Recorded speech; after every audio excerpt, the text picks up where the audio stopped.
How to boost your metabolism. Introduction. Metabolism.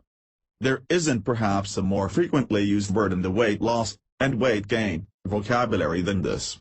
Indeed, it's not uncommon to overhear people talking about their struggles, or triumphs, over the holiday bulge or love handles in terms of whether their metabolism is working, or not. Doctors, too, often refer to metabolism when they try and explain why starvation and water loss diets aren't scientifically or medically responsible, since, alas, they do not influence or take into account metabolism. There's that word again. So, for all of the usage that this rather daunting and biologically charged word enjoys in our world, you'd comfortably assume that people understand it, right? Or, at least, they have some fundamental information when it comes to how to speed up their metabolism, right? Wrong. Towards understanding metabolism. Regrettably, many people simply don't understand the concept of metabolism and metabolic change. This, equally as regrettably, is hardly their fault. There is so much information floating around out there, much of it over the net or through a friend of a friend who has a personal trainer, that there's bound to be some confusion and conflicting messages. Furthermore, many people, quite understandably, mistake their own weight gain and loss episodes as a matter of metabolic change. Sometimes this is true, and sometimes it isn't. For example, as we will discuss in this book, there are scientific ways to increase the rate of metabolic change, and thus enable the body to burn more calories. Eating certain foods more frequently is one way to do this. Again, we'd look closer at these in this book. Yet another way to visibly lose weight, at least on a perceived, temporary level, is to sit in a steam room for a few hours. Whereas the former method, eating the right foods, is a real, proven weight loss method through increased metabolic change, the latter method, the steam room, is just temporary because the lost weight is merely water, and will return as swiftly as it melted away. The point to remember here is that some people mistake their own weight loss attempts as being related to metabolic change, and, as you can see with the steam room example, that isn't always the case. Low-fat labels. Another big reason that people don't have clear, consistent information on this topic is because, unfortunately, there are a lot of food and supplement companies on the market who don't want you to know fact from fiction. They want you to believe that constantly buying low-fat foods is going to somehow speed up your metabolism. While, yes, some low-fat foods can play a role in an overall eating program that is designed to speed up metabolism, merely eating foods that come from packaging that screams low-fat won't do anything. In fact, believe it or not, but many people actually gain weight when they eat too many low-fat products. Many of these products are laden with calories from carbohydrates or proteins, which are still calories and still must be burned before they turn into body fat. As you can see, and probably feel from years of trying to unravel this whole metabolic mystery, this is a confusing, stressful, and indeed, potentially depressing situation. Each year, tens of millions of people attempt to retake control over their health and the shape of their body, and each year, tens of millions of people feel that they've failed because, try as they might, they just can't speed up their metabolism. This book is the antidote to that way of thinking and feeling because the perceived failure is not a failure in any of these hard-working dieters and exercisers, of which you may be one. The failure is with the medical and nutritional sector as a whole, which has simply not provided people with the information that they need to know in order to speed up their metabolism. And given the size of the nutritional field and the fact that so much of it is influenced by money-making enterprises, not all of the field, of course, but enough of it to make a difference, there's really no sense in playing a wait-and-see game for when clear, consistent, and helpful information starts to flow out to people like us. What's inside? And that's why this book exists. It's been created for the millions of everyday people like us who simply want to know how to speed up metabolism, and how to lose weight the right, healthy, and responsible way. We want to know what the heck a metabolism is, and what role it really plays on weight loss and gain. The proven, scientific ways to speed up metabolism, not myths and fitness club speculation, but the real deal. Specific diet and food items and promote a faster metabolism, so that once unwanted weight has been lost, it can be kept off through a responsible eating plan. And in the pages ahead, that's precisely what we cover. Part 1. What is metabolism? Some people think that the metabolism is a kind of organ, or a body part, that influences digestion. Actually, the metabolism isn't any particular body part. It's the process by which the body converts food into energy. Hence, you've likely heard of the phrase metabolic process used synonymously with the term metabolism, because they both mean the same thing.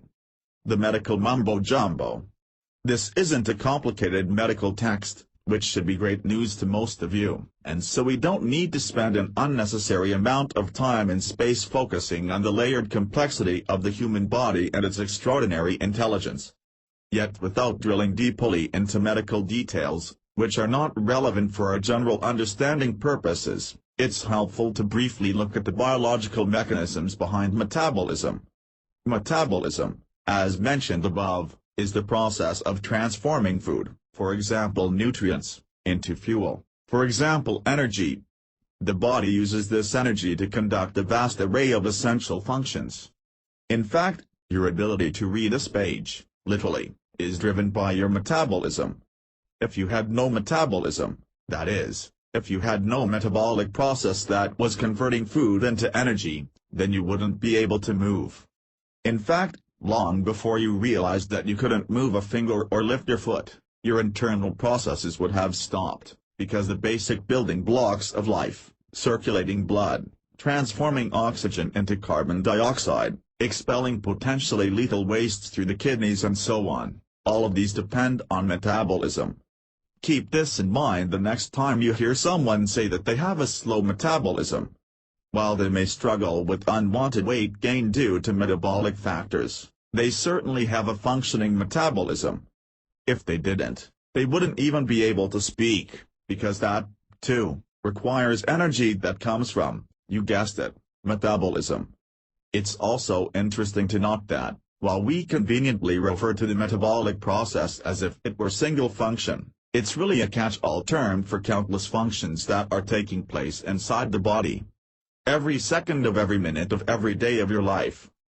Even, of course, when you sleep, numerous chemical conversions are taking place through metabolism, or metabolic functioning.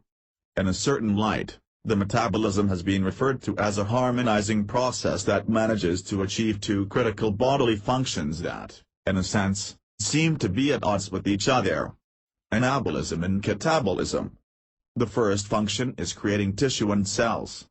Each moment, our bodies are creating more cells to replace dead or dysfunctional cells. For example, if you cut your finger, your body, if it's functioning properly, will begin, without even wasting a moment or asking your permission, the process of creating skin cells to clot the blood and start the healing process. This creation process is indeed a metabolic response, and is called anabolism. On the other hand, there is the exact opposite activity taking place in other parts of the body. Instead of building cells and tissue through metabolism, the body is breaking down energy so that the body can do what it's supposed to do. For example, as you aerobically exercise, your body temperature rises as your heartbeat increases and remains with a certain range. As this happens, your body requires more oxygen, and as such, your breathing increases as you intake more H2O. All of this, as you can imagine, requires additional energy. After all, if your body couldn't adjust to this enhanced requirement for oxygen, both taking it in and getting rid of it in the form of carbon dioxide, you would collapse. Presuming, of course, that you aren't overdoing it, your body will instead begin converting food, for example calories, into energy. And this process, as you know, is a metabolic process, and is called catabolism. So as you can see, the metabolism is a constant process that takes care of two seemingly opposite functions, anabolism that uses energy to create cells, and catabolism that breaks down cells to create energy. Indeed, It's in this way that the metabolism earns its reputation as a harmonizer. It brings together these apparently conflicting functions, and does so in an optimal way that enables the body to create cells as needed, and break them down, again as needed. Metabolism and weight loss. By now, you already have a sense of how metabolism relates to weight loss, catabolic metabolism, or breaking cells down and transforming them into energy. To understand this process even more clearly, we can introduce a very important player in the weight loss game, the calorie. Calories. Calories are simply units of measure. They aren't actually things in and of themselves, they are labels for other things, just like how an inch really isn't anything, but it measures the distance between 2 points. So what do calories measure? Easy, they measure energy. Yup, the evil calorie, the bane of the dieter's existence, is really just a 3-syllable label for energy. And it's important to highlight this, because the body itself, despite its vast intelligence, much of which medical science cannot yet understand, only appreciate and does not really do a very intelligent job of distinguishing good energy from bad. Actually, to be blunt, the body doesn't care about where the energy comes from.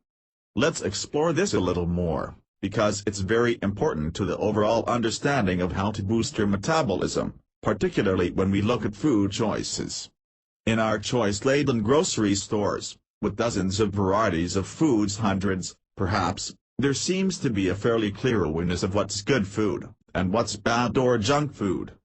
For example, we don't need a book to remind us that, all else being equal, a plum is a good food, whereas a tub of thick and creamy double fudge ice cream is a bad food. Not bad tasting, of course, but, really, you won't find many fit people eating a vat of ice cream a day, for obvious reasons. So what does this have to do with calories and energy? It's this: while you and I can evaluate our food choices and say that something, like a plum, is a healthy source of energy, and something else, like a tub of ice cream, is an unhealthy source of energy, the body doesn't evaluate. Really. It sounds strange and amazing, but the body really doesn't care. To the body, energy is energy.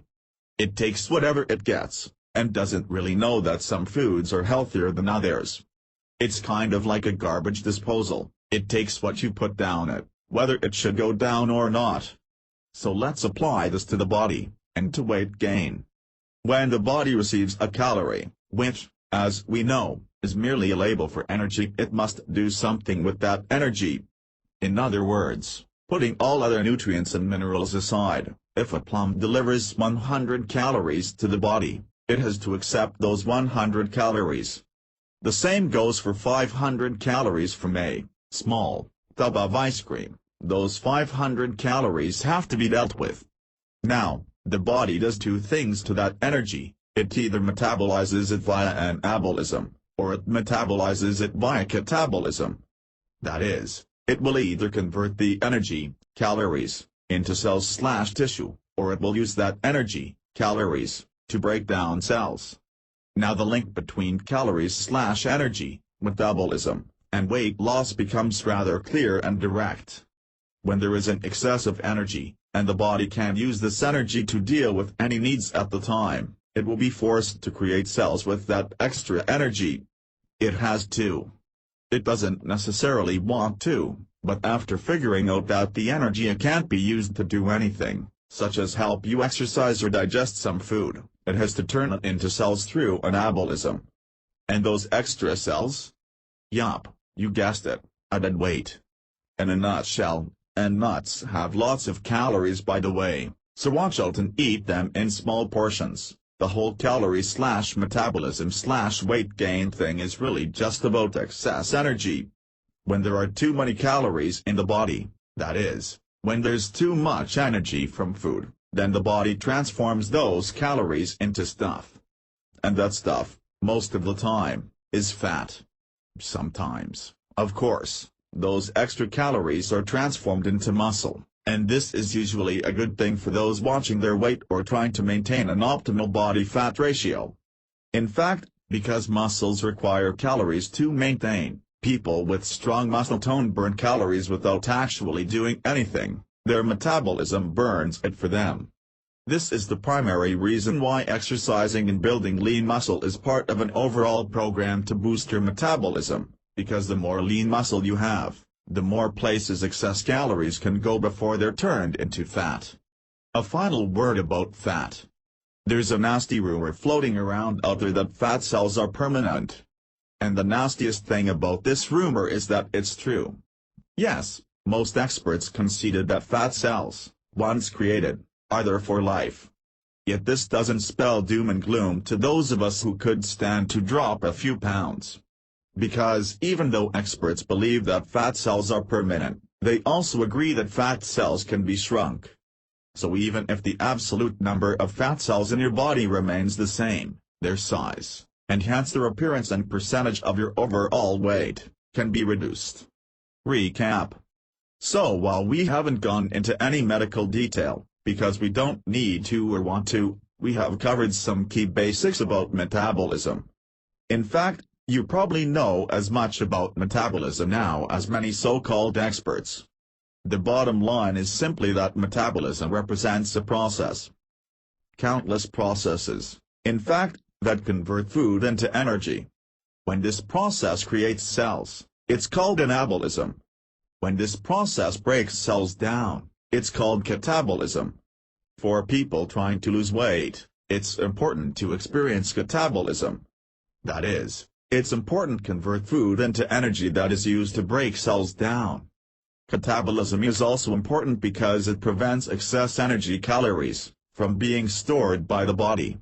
Remember, when the body has too many calories, regardless of what food source those calories came from, it can only do two things. It can desperately try and see if you have any energy needs, like maybe you're running a marathon at the time. Or, more often, it will have to store those calories. It has no choice. And unless you have lean muscle that is gobbling up those excess calories, you'll be adding fat. The remainder of this book, however, is going to point you in the opposite direction. You'll learn various techniques, tips, and strategies to boost your metabolism. And then, in the latter part of this book, you'll be introduced to some metabolism-boosting foods that you'll surely want to add to your regular eating regimen. Part 2, Tips, Techniques, and Strategies for Boosting Your Metabolism. If you're reading this book, chances are that you've tried, at least once in your life, to boost your metabolism. Perhaps, like most of us, you weren't quite certain what a metabolism was, and perhaps, again, like most of us, you probably didn't quite know all that you needed to know in order to accomplish your goals. Maybe you started a rigorous exercise program of jogging and muscle toning. Or maybe you started eating several small portions a day, rather than 3 large traditional meal-sized portions. Or maybe you started taking all kinds of supplements that promised to boost your metabolism. The thing is that all of these methods can indeed work. Really, exercise, eating strategically, and ensuring that your body has catabolism-friendly supplements are but 3 of many generally good ideas. So what's the problem? The problem is that many of us have no real scientific understanding of what, how, or why these methods boost metabolism. Some of us, in fact, don't really even know if they work, we just think that they do. For example, a person may start a vigorous exercise program that includes significant aerobic cardiovascular movement, such as jogging or cycling. And indeed, after a week, that person may notice a drop in weight. Yet is this due to a boosted metabolism? Maybe, maybe not. Could it be due to water loss through perspiration that hasn't been adequately replenished? Maybe or maybe not. The point here is that many people, at risk to their health and wellness, don't quite understand the tips, strategies, and techniques of boosting their metabolism. And that's what we're going to rectify in this chapter. In this book, you won't come across any casual information that a friend of a friend heard on TV. Nor will you be subjected to off-the-cuff information of how to boost your metabolism. Rather, we're going to look at the popular, easy, fun, yes, believe it or not, and successful ways to boost your metabolism. The popular and widely respected internet publication iVillage highlights 11 key ways to speed up metabolism. To most easily introduce and discuss them here, we've taken these 11 key ideas and broken them down into 3 broad categories. 1.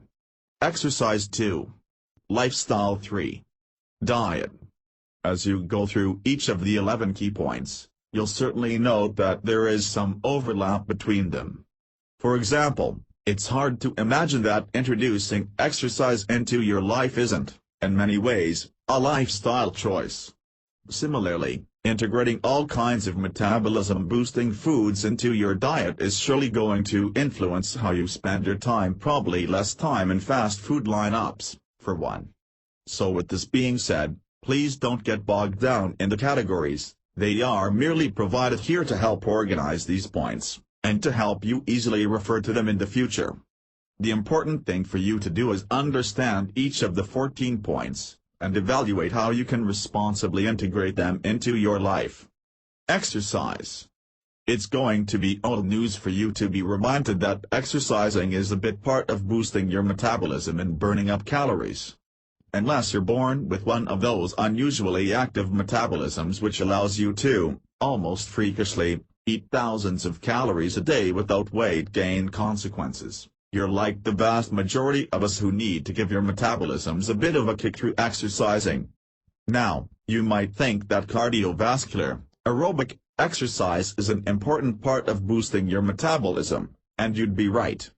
Provided that, of course, your qualified doctor confirms that you're able to start a program of cardiovascular exercise. This is indeed the place to start. Increasing heart rate, blood circulation, body temperature, and oxygen intake/carbon dioxide exchange all send messages to the system to initiate catabolism, breaking down cells and using them for energy. Yet if cardiovascular exercising is the place to start, does that mean that it's the place to end? No. Many people, who aren't as educated as you'll be when you've finished this book, responsibly start a dedicated program of cardiovascular health, but they don't go any further.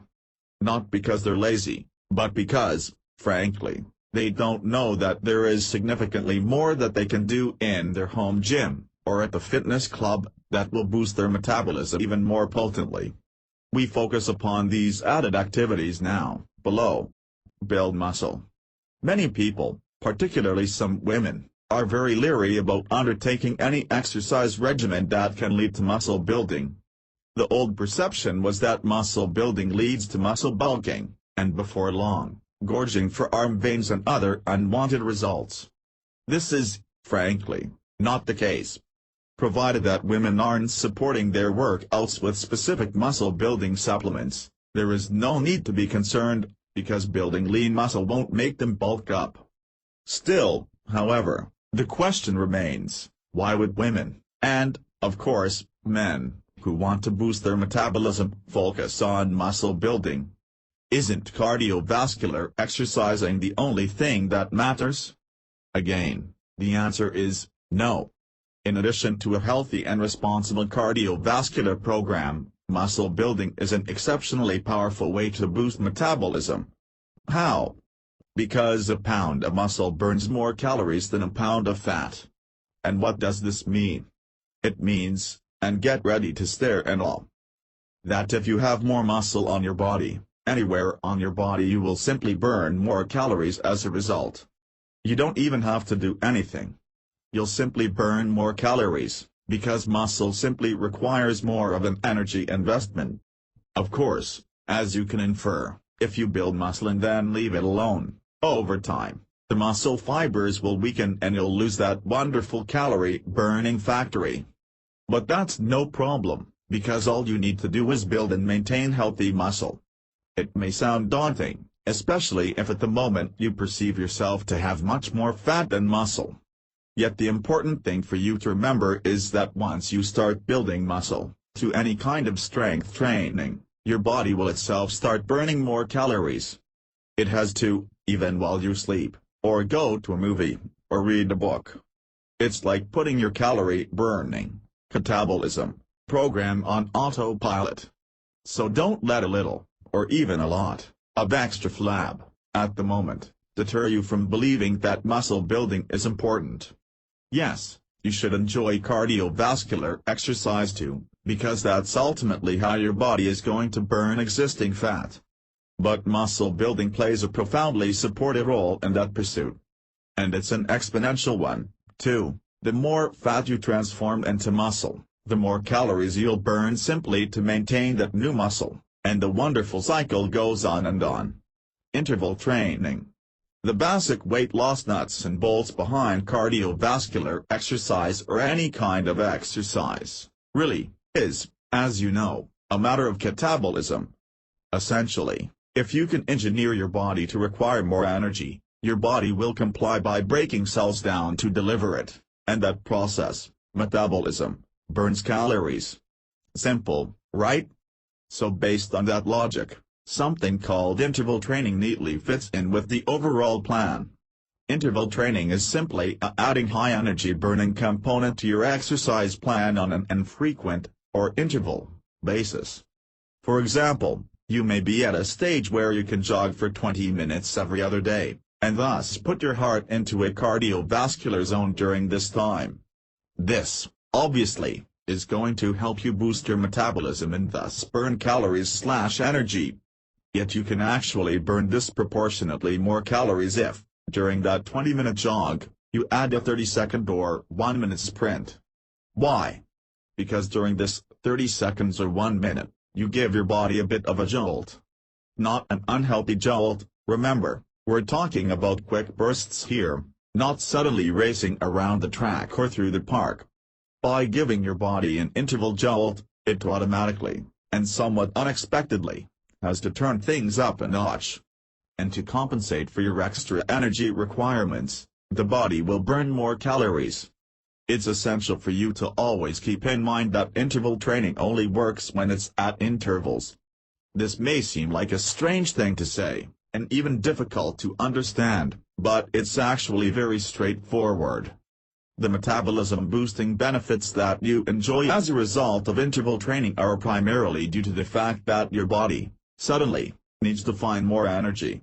While it was chugging along and supplying your energy needs during your cardiovascular exercising, it all of a sudden needs to go grab some more for 30 seconds or a minute, and in that period, it will boost your metabolism as if it were given a nice, healthy jolt. As you can see, if you suddenly decided to extend your 30-second or 1-minute sprint into a 20-minute sprint, you simply wouldn't experience all of the benefits. Yes, your body would use more energy if you extend yourself to the higher range of your aerobic training zone. But your body won't necessarily get that jolt that only comes from interval training. So remember, your goal with interval training is to give your body a healthy jolt where it suddenly says to itself, "Whoa! We need more energy here fast." This person has increased their heart rate from 180 beats per minute to 190 beats per minute. Let's go to any available cell, like those fat cells down at the waist, and break them down via catabolism so that this person can get the energy that they need.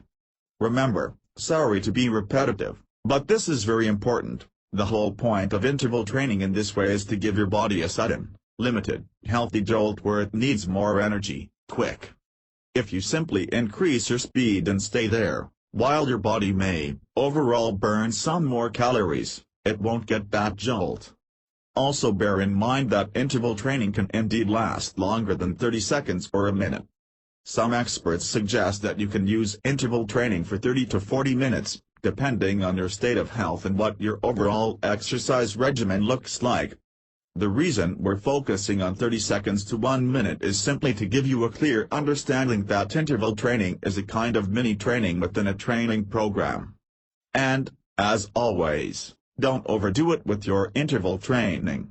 Your goal here is to become healthier and stronger, and lose weight in that process. You gain nothing if you run so fast or bike so hard during interval training that you hurt yourself.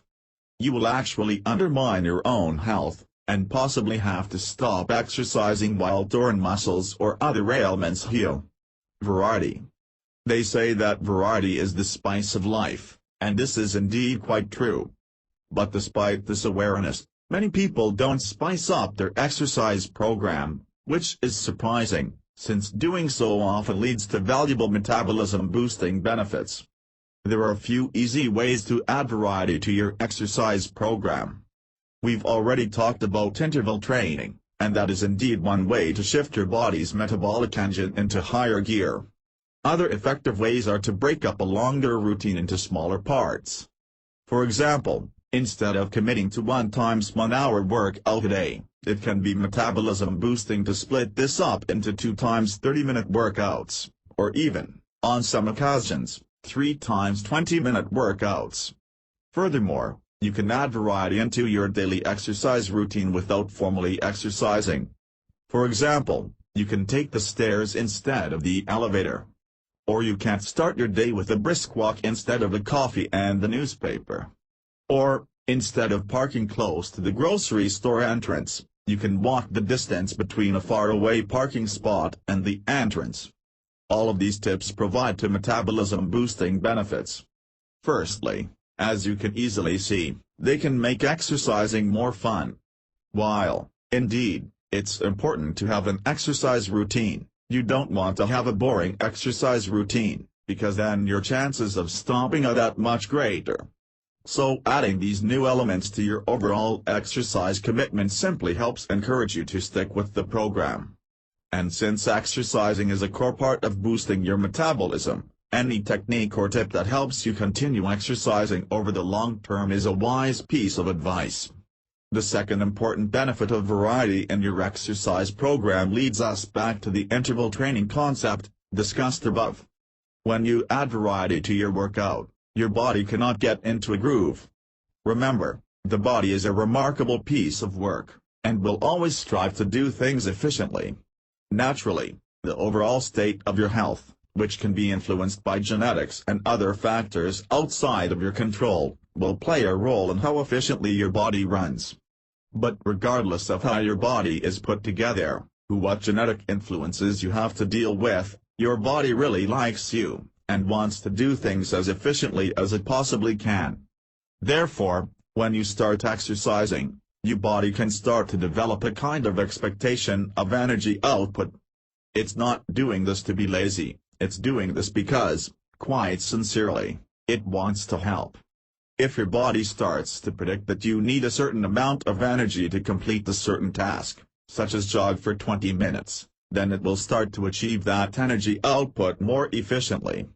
For example, when you first start jogging for, say, 2 minutes at a time followed by 5 minutes of walking, your body may require a great deal of energy to help you achieve this.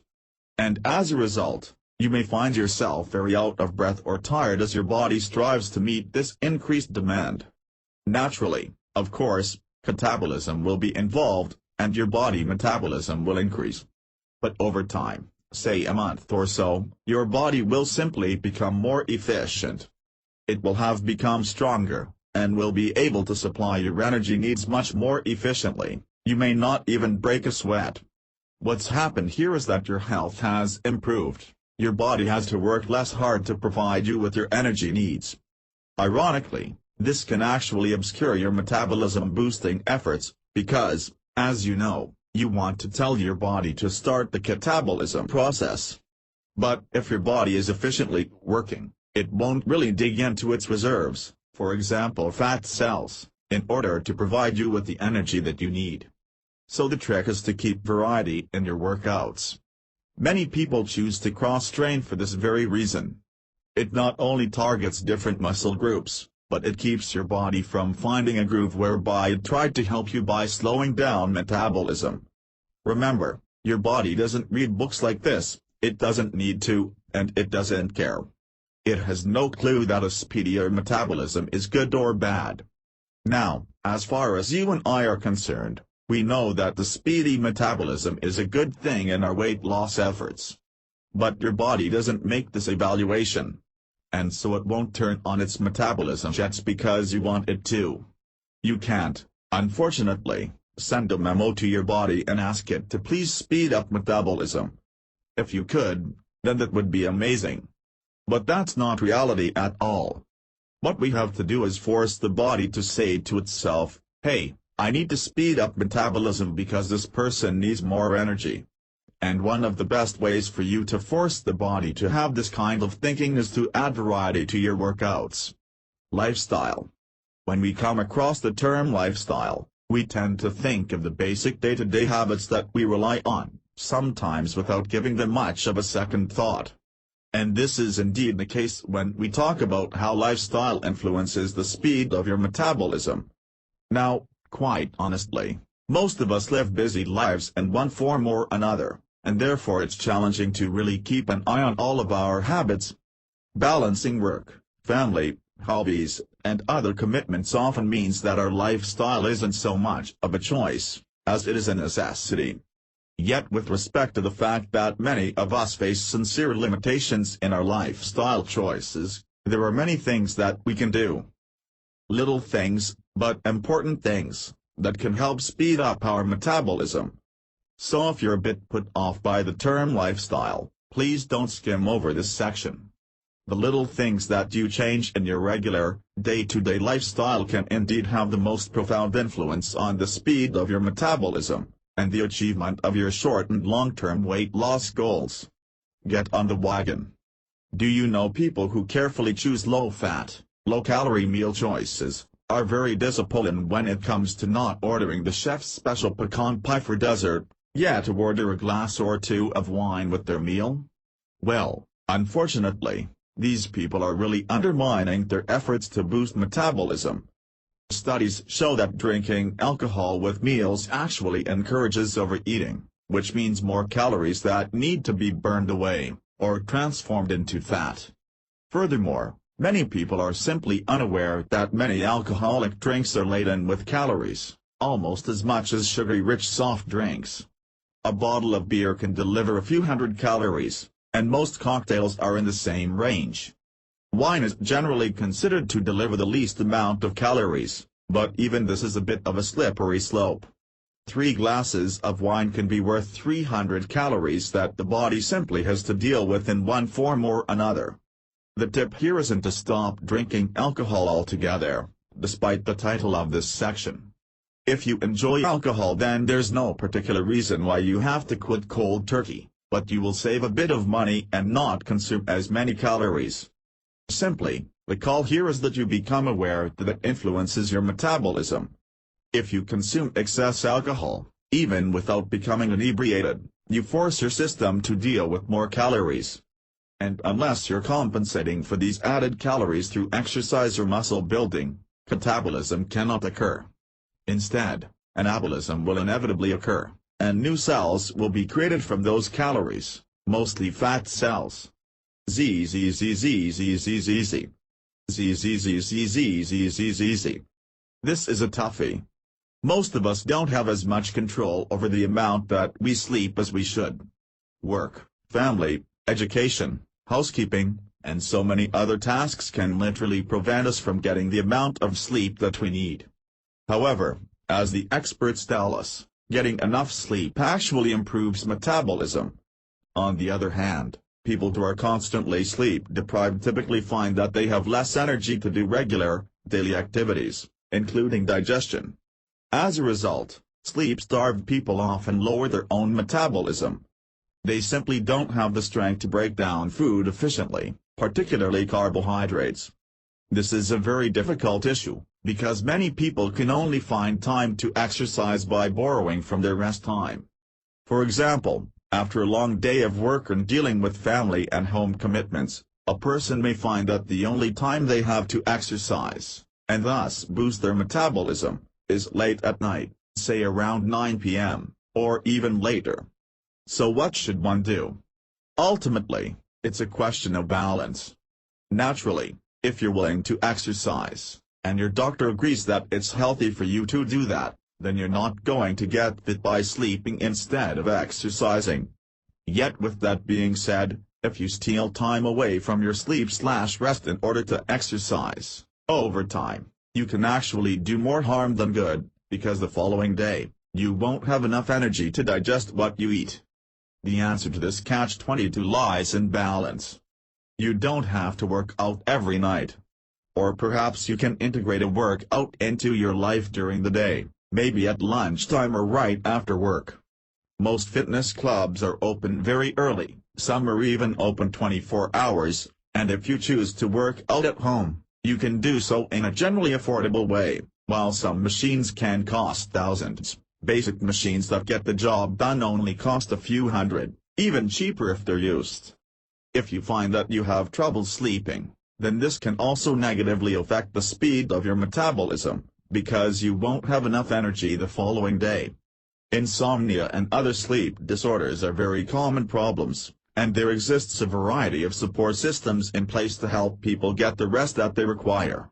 Some non-medical tips to help you fall asleep include: oh, don't eat late at night. Oh, try drinking warm milk before bedtime. Oh, don't turn on the TV at night. Oh, try yoga or other stress-relieving practices. Oh, try having a warm bath before bedtime. Oh, don't exercise close to bedtime. Your body can become so energized that it doesn't want to sleep.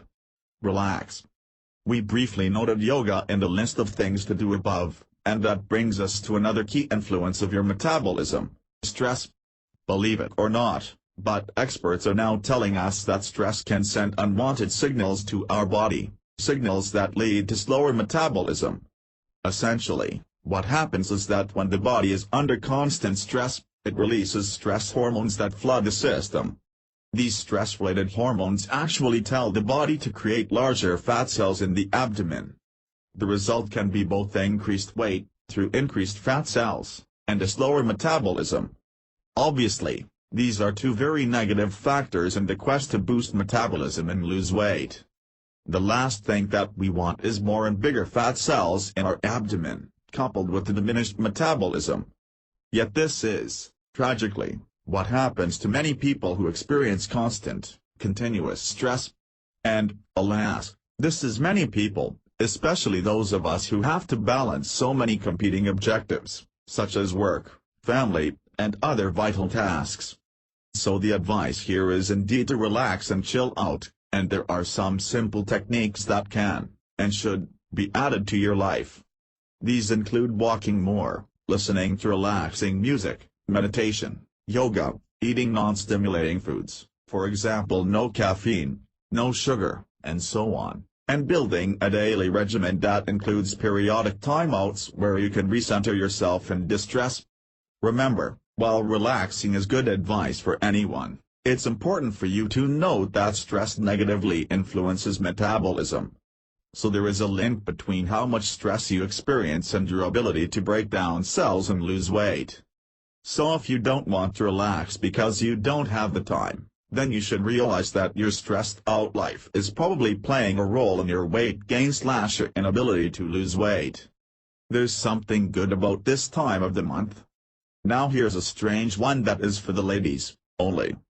Studies have demonstrated that the 2-week period prior to the onset of PMS is one in which fat-burning capacity is at a premium. This is ironic indeed, because that's usually the period in which women don't want to work out, because their body and its emotional computer are preparing for PMS. However, studies in Australia have shown that women were able to burn off as much as 30% more fat in the 2 weeks preceding PMS.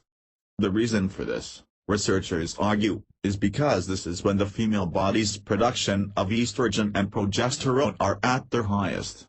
Since these hormones tell the body to use fat as a source of energy, exercising during this time can really pay off. The body will be inclined to target fat cells for catabolism. Diet. Ah yes, diet. For most of us, our information concerning metabolism has related in one way or another to eating. Most of us have been told of metabolism-friendly foods, or metabolism-unfriendly foods. But really, while we may be basically aware that, all else being equal, a stalk of celery is better for your metabolism than fries with gravy, our understanding of diet and metabolism is pretty low. To fix this, the following section looks at some powerful and scientific diet-related tips that will boost your metabolism. Indeed, as you'll soon learn, it's not merely what you eat that matters, it's when, and how, too. Don't hate calories. The word calorie has a bad rap. we constantly come across calorie-reduced or low-calorie foods. And it's not uncommon to overhear someone gasp about the immense calorie content of certain foods, such as a rich and creamy dessert, or a giant fast food burger. All of this anti-calorie rhetoric therefore has made a lot of us pretty calorie-phobic. As soon as we see something that has lots of them, we run away. But is this wise? Yes and no. Yes, it's wise in the sense that avoiding that double-layer chocolate fudge cake for dessert is probably a good idea. Actually, scratch that, it is a good idea. The calories that come from the cake are really going to be the so-called empty calorie kind, which means that there's no real nutritional value that your body can squeeze out and make use of. But in the bigger picture, it's unwise for your metabolism to become calorie avoidant. Why? Because your body is a marvelous machine that tries, at all times, to do what it can to make your life easier. Indeed, while it may not always function at optimal levels, for a variety of reasons, including genetics, it still tries to do its very best. The body, for all of its limitations and so forth, is not a lazy thing. With this in mind, the body is always trying to keep us alive and functioning in the manner that it deems to be healthiest. And that's why if you suddenly decrease the amount of calories that you need, your body won't try to do more with less.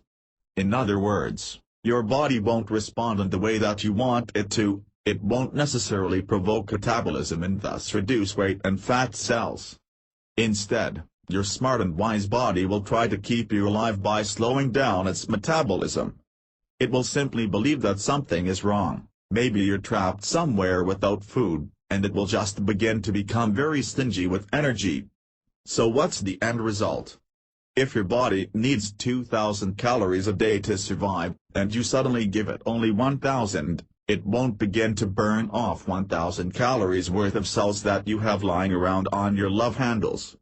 Instead, your body will slow down its metabolism. It will really try and get as much energy out of those 1,000 calories, because it doesn't want to waste anything.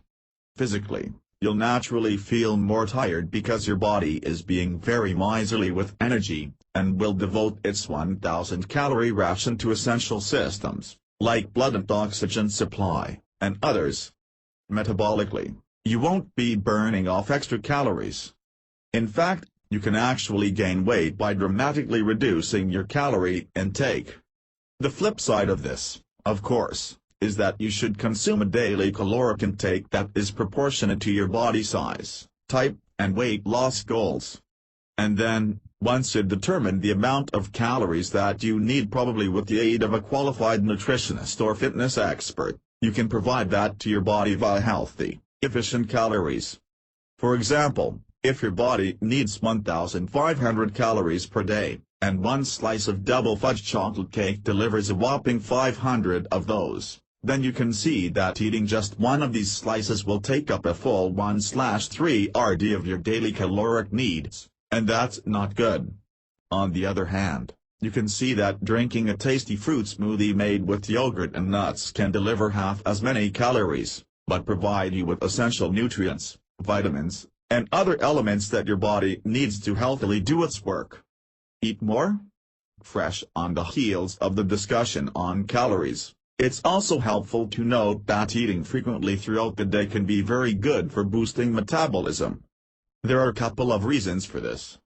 The first reason is that people who tend to eat throughout the day do considerably less snacking. As a result, they tend to avoid the potato chips or candy bars that they might otherwise consume if they suddenly felt hungry. People who eat throughout the day don't tend to experience severe hunger pangs, because they don't reach that stage. The second reason, and the one that you can probably guess based on your understanding of metabolism, is that by eating throughout the day, you are constantly keeping your metabolism in motion. It's kind of like having a generator run all the time. It will simply use more electricity than if you powered it on 3 times a day. Now, it goes without saying, but we should say it anyway just in case, that just because it's good for metabolism boosting to eat frequently, this doesn't mean that you can eat junk all day long. Rather, if you choose to eat more frequently, then you will certainly need to be very aware of what you eat, because you can easily exceed a required amount of daily calories if you don't keep an eye on this.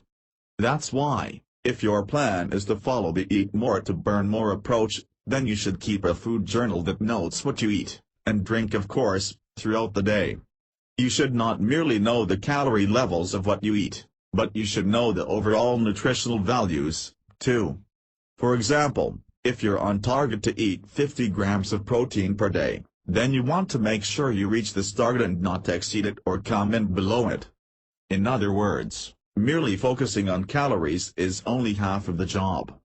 You will need to ensure that you're eating enough protein, carbohydrates, fats, the good unsaturated kind, and the other vitamins and minerals that your body needs in order to function at optimal levels. Eat early. We've all heard that breakfast is the most important meal of the day. And in terms of boosting your metabolism, this is indeed the case. There are a couple of reasons why eating a hearty and healthy breakfast can boost metabolism and lead to weight loss goals. The first reason is that people who eat breakfast are much less inclined to snack throughout the morning. For example, if you had a good breakfast of fruit and low-sugar cereal in the morning, your chances of visiting the vending machine at work around 10:30 a.m. diminish significantly. Of course, as you recall from our previous discussion on eating more frequently, this doesn't mean that you shouldn't eat something between breakfast and lunch. It simply means that, since you won't be extremely hungry at 10:30 a.m., because you skipped breakfast, you'll be less inclined to eat anything that you get your hands on, such as a nice donut that your coworker was kind enough to offer you. In other words, by starting your day in a nutritious way, you'll have more control over what you eat throughout the day. The second reason is more aligned with metabolism boosting. Studies have shown that metabolism slows during sleep, and doesn't typically get going again until you eat. Therefore, starting the day with breakfast is like kickstarting your metabolism. You'll actually burn more calories throughout the day, simply by eating breakfast. Hey, who knew? Remember, as you eat your breakfast, control both the portion and the contents. You don't want to eat to the point of complete fullness, because, remember, you want to eat throughout the day and you won't be able to do that if you're stuffed. At the same time, beware of high-fat breakfasts. Studies have shown that high-fat breakfasts, such as those that include bacon and sausage, not only deliver lots of calories, there are 9 calories for every gram of fat, as compared to 4 for every gram of carbohydrates and proteins, respectively. But they also can make you very hungry again, very soon. So in addition to having ingested a lot of fat, and hence a lot of calories, you'll typically find yourself rather ravenous again in a few hours. Alternatively, breakfasts that are high in fiber take longer to digest, and thus, the body won't be hungry again for a while. This is something to bear in mind, and it may explain why many people who eat breakfast find themselves painfully hungry by lunchtime. It's not their overactive metabolism at work, it's the high-fat content, which has been swiftly digested. Befriend protein and good carbs. There is a dizzying array of things that you can eat these days. Truly, a trip to the grocery store can be an adventure. Everywhere you turn, there's yet another food promising you healthiness or weight loss fat.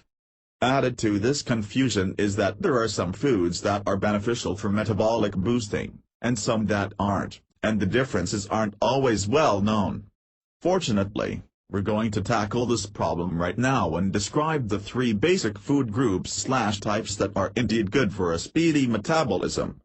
In terms of protein, studies have shown that having enough protein in your system can actually increase the speed of your metabolism. This is because protein is difficult to break down. Or rather, it requires more energy to break down. It's like feeding the body a knot, it needs a bit of time to unravel it. And, as you know, when your body spends time on something, it spends energy, calories. And so the more time it can spend breaking down protein, the more calories that it uses. Different people will require different amounts of protein on a daily basis. Those who exercise and build muscle will typically need more than the average amount, too. The USDA food guide suggests around 50 grams of protein a day for a reasonably active adult, Keep in mind, not that you don't already have enough to remember, but that there are different sources of protein, some lean, and some high in fat. Fast food burgers may deliver up to 20 grams of protein, sometimes more, but they also deliver a great deal of fat, which makes them almost nutritionally worthless. The benefits you enjoy from the protein are far outweighed by the immense fat intake, which, for some fast food burgers, can exceed 40 grams. And that's not including the fries. We won't even go there. So the thing to do is ensure that your source of protein derives from lean protein. Typically, protein from some fish and chicken is lean, though not all of it. If you're a vegetarian, or simply looking for non-meat lean protein alternatives, low-fat cheese, legumes, lentils, and yogurt are all good sources. Simply check the food labels to determine if the source of protein is lean, doesn't deliver high fat content, or fatty. In terms of carbohydrates, there probably isn't more battered around micronutrient than this.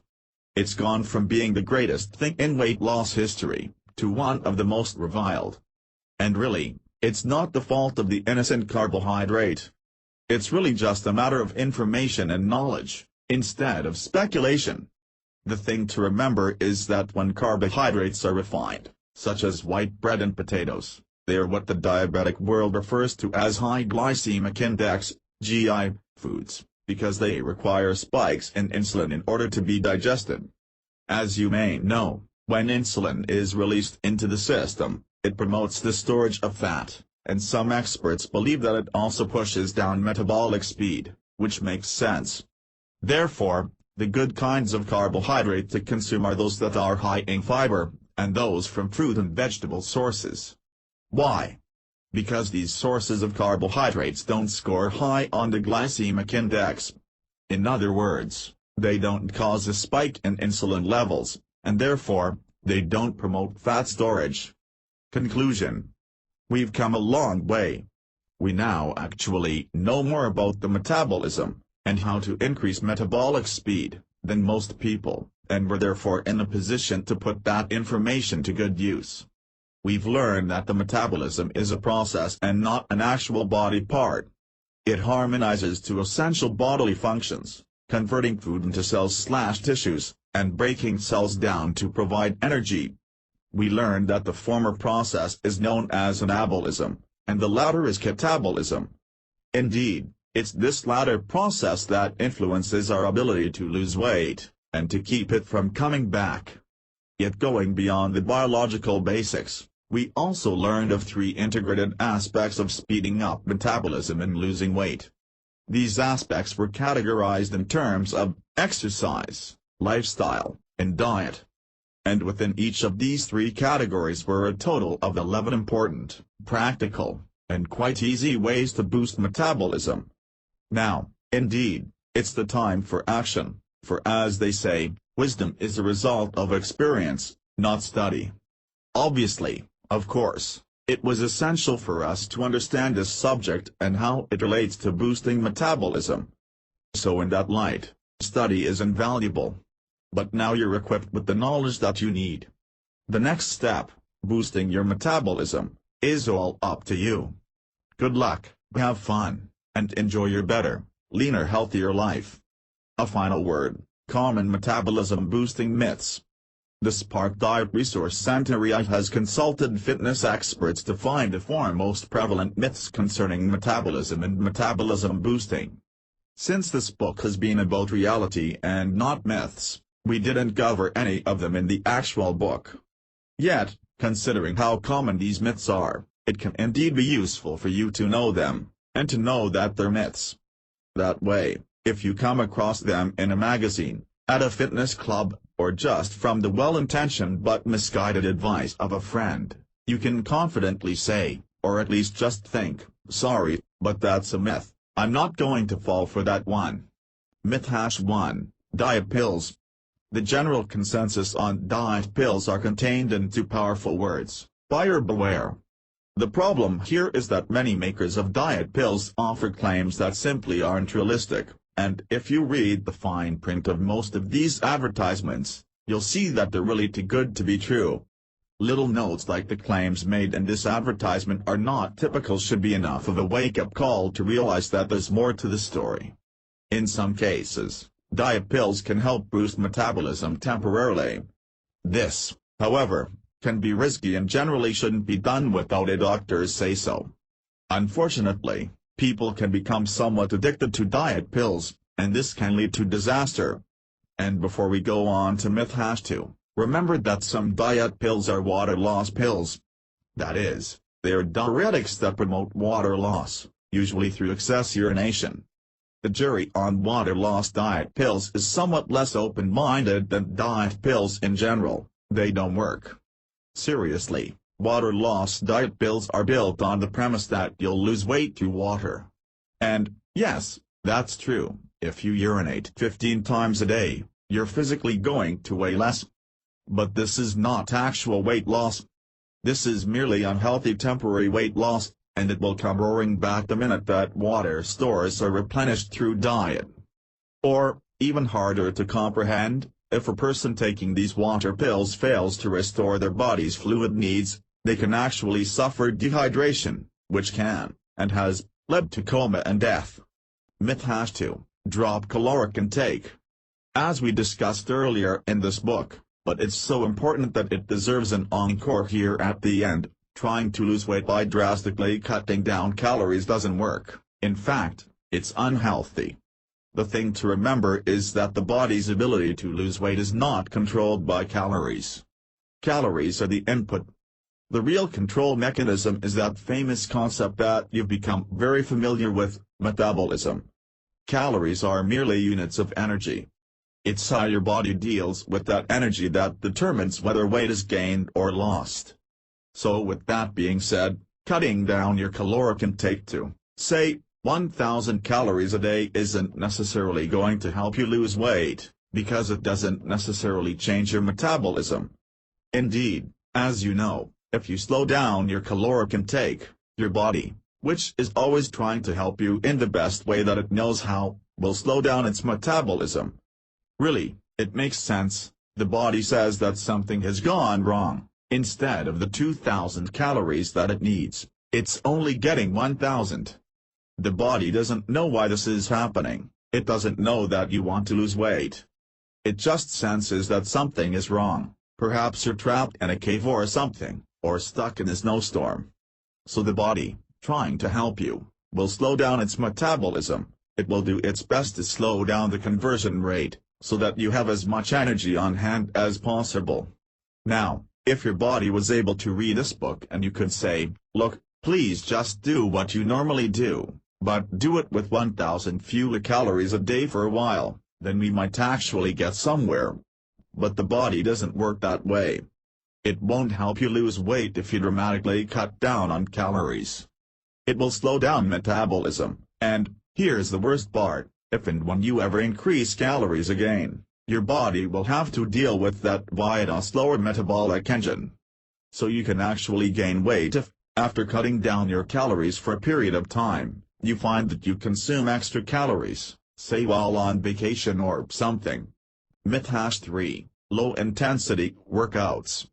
It's fair to say that any exercise is better than no exercise.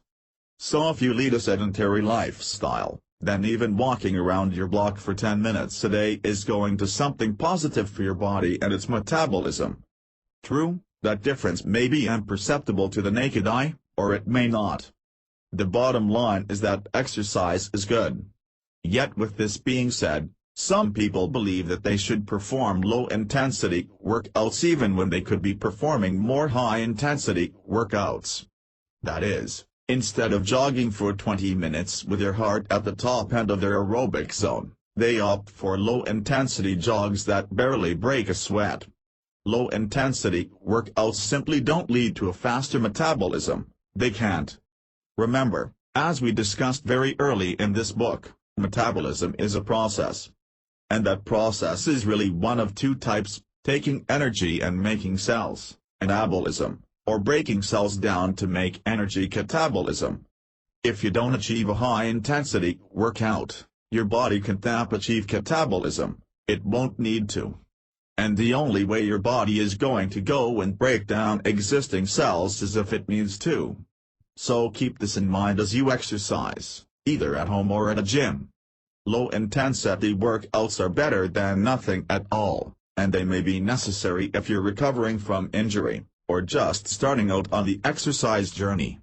But once you reach a level of basic fitness, only high-intensity aerobic workouts will make a difference in terms of your metabolism.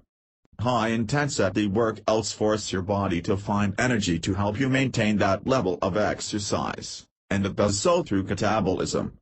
Myth #4, too much focus. Speeding up your metabolism and achieving your weight loss goals involve a certain degree of focus. After all, there's a lot of things competing for your attention, including that delicious chef's special pecan pie, and you certainly need to be able to keep your eye on the goal in order to maintain your program. Yet sometimes too much focus can be a bad thing, and some dieters understand this all too well. Remember, speeding up your metabolism is a holistic effort that includes exercise, lifestyle, and diet changes. Focusing on only one of these at the expense of the others, either one or both, can be detrimental. In fact, in some cases, it can be counterproductive. So the myth here is that you shouldn't go all out and focus on becoming an exercise guru, and then move on to lifestyle, and then to diet. You have to integrate all three aspects into your life at the same time. True, based on your unique situation, you will likely emphasize one more than the others. That's fine and normal. But it's a myth, and a mistake, to ignore any one of these. It takes all three to speed up your metabolism, and to get you to your weight loss goals for the long term. Sources used in this book: Alavini, Holly. 14 Ways to Boost Your Metabolism. iVillage.com. http://magazines.iVillage.com/redbook/dh/diet/articles/0 284479_5770338.oo.html. Spark Diet. http://sparkpeople.com/resource/nutrition_articles.asp. ID = 476.